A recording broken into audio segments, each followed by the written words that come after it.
Good morning students. आज हम अध्याय 4 दो चरों वाले रैखिक समीकरण की प्रश्नावली 4.1 और 4.2 से कुछ प्रश्न दोहराएंगे। तो जैसा कि आपको पता है कि दो चरों वाले रैखिक समीकरण का जो मानक रूप होता है, स्टैंडर्ड फॉर्म, वो होती है ax जमा by जमा c बराबर है 0, जहाँ a, b और c जो हैं वे वास्तविक संख्याएं हैं तथा a और b जो है वो शून्य नहीं होंगे। इसी के साथ जो a है वो x का गुणांक होता है और जो b है वो y का गुणांक है तथा c को हम अचर पद कहते हैं।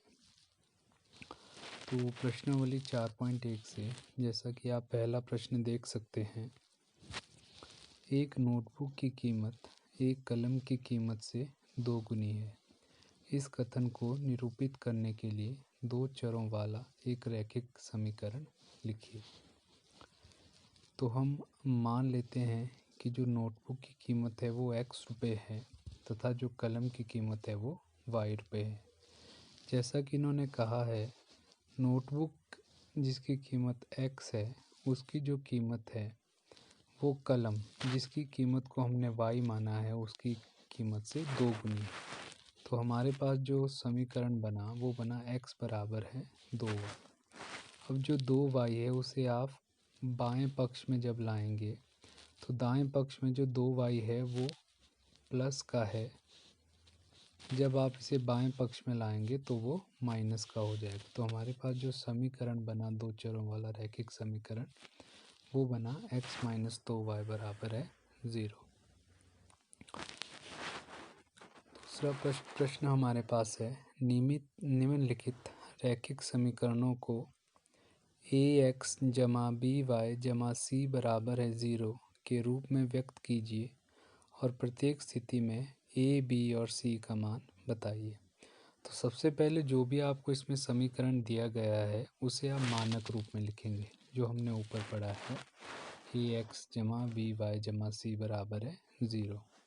और उसके बाद जो हम हैं वो x का गुणांक a, y का गुणांक b तथा अचर पद c का मान जो है हम वो ज्ञात करेंगे। तो पहला है 2x जमा 3y बराबर है 9.35 बार। तो इसमें हम 9.35 बार को बाईं तरफ लाएंगे तो यहाँ पर ये माइनस का हो जाएगा। तो ये देखिए आप मानक रूप बन गया 2x जमा 3y माइनस 9.35 बार बराबर है 0। अब यहाँ से आप देखेंगे तो x का गुणांक a होता है, तो यहाँ पर x का गुणांक आ रहा है 2। तो जो a है हमारा वो 2 के बराबर है, b 3 के बराबर और जो c आ रहा है हमारे पास वो माइनस 9.35 बार है। तो इस तरह से इसी प्रश्न का जो दूसरा भाग है उसमें देखिए वो है x माइनस वाई बटा 5 माइनस 10 बराबर है 0। अब यदि आप इसको देखेंगे ये पहले से ही मानक रूप में दिया गया है, तो इसमें हम सीधे ही a, b और c का मान ज्ञात करेंगे। x के साथ कोई संख्या नहीं दिख रही है आपको, तो इसका अर्थ ये होता है, आपको पता है x को आप ऐसे लिख सकते हैं, x बराबर है 1 गुणा x, अर्थात जो x का गुणांक होगा वो 1 होगा। तो a का मान यहाँ पर 1 है। उसी तरह से y को हम लिख सकते हैं, y बटा 5 को हम लिख सकते हैं 1 बटा 5 गुणा y। तो इसका अर्थ ये हुआ कि जो y पर यहाँ पर हमारे पास माइनस y बटा 5 है, तो b का मान आ गया माइनस 1 बटा 5 तथा जो c है हमारे पास वो माइनस 10 है। इसी तरह से जो बाकी के जो क्वेश्चन हैं, दूसरा क्वेश्चन आप कर सकते हैं खुद। इसमें आपको पहले मानक रूप में बदलना है, फिर a, b और c का मान ज्ञात करना है। चौथा भाग देखिए, x बराबर है 3y। तो आप इसमें 3y को बाएं पक्ष में ले आइए तो हमारे पास समीकरण बना x माइनस 3y बराबर है 0। तो x का जो गुणांक है वो 1 है, तो a इसमें 1 के बराबर आ गया। y का गुणांक -3 है तो b बराबर है -3 आ गया। तो आप देखेंगे इसमें तीसरा पद हमें नहीं दिया गया है। जैसे यहाँ पर हमारे पास 6 था, यहाँ पर कोई भी पद नहीं है, तो जो अचर पद है हमारे पास वो 0 आ जाएगा। इसी तरह से आप यदि पांचवें भाग में देखें तो इसमें y वाला पद हमारे पास नहीं है। इसका अर्थ ये हुआ कि इसमें b कितना आएगा, 0। a और c का जो मान है वो आप स्वयं ज्ञात कर सकते हैं। नेक्स्ट क्वेश्चन देखते हैं। अगला जो प्रश्न है हमारे वो प्रश्नावली 4.2 से है। इसमें पहला प्रश्न है, निम्नलिखित विकल्पों में कौन सा विकल्प सत्य है और क्यों। y बराबर है 3x जमा 5 का एक अद्वितीय हल है, केवल 2 हल है, अपरिमित रूप से अनेक हल है। तो जैसा कि आपको पता है, जो रैखिक समीकरण होते हैं दो चरों वाले, उनके अपरिमित रूप से अनेक हल होते हैं।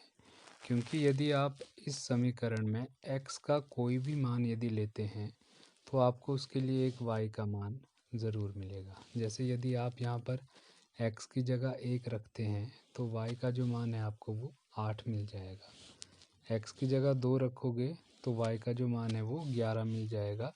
तो इसके लिए x के अनेक मानों के लिए y का कोई ना कोई मान अवश्य होगा। तो इस तरह से जो दो चरों वाले रैखिक समीकरण युग्म होते हैं उनके अपरिमित रूप से अनेक हल होते हैं। तो इसका जो उत्तर होगा वो तीसरा विकल्प होगा, अपरिमित रूप से अनेक हल। प्रश्न नंबर 2 है, k का मान ज्ञात कीजिए जबकि x बराबर 2 y बराबर 1 है और जो समीकरण दिया गया है वो 2x जमा 3y बराबर है k दिया है। तो इसमें जो हमें समीकरण दिया गया है उसे लिख लीजिए आप, और फिर हमें x की जगह 2 लिखना है और y की जगह 1 लिखना है। तो हमारे पास बन जाएगा 2 गुणा 2 जमा 3 गुणा 1 बराबर है k। तो 2 2 4 हो गया, जमा 3 गुणा 1 3 आ गया। तो इस तरह से हमारे पास जो k का मान है वो 7 आ जाएगा। तो इस तरह से आपने ये जो प्रश्न आपको समझाए गए वो आपने अपनी नोटबुक पर रिवाइज करने हैं। धन्यवाद।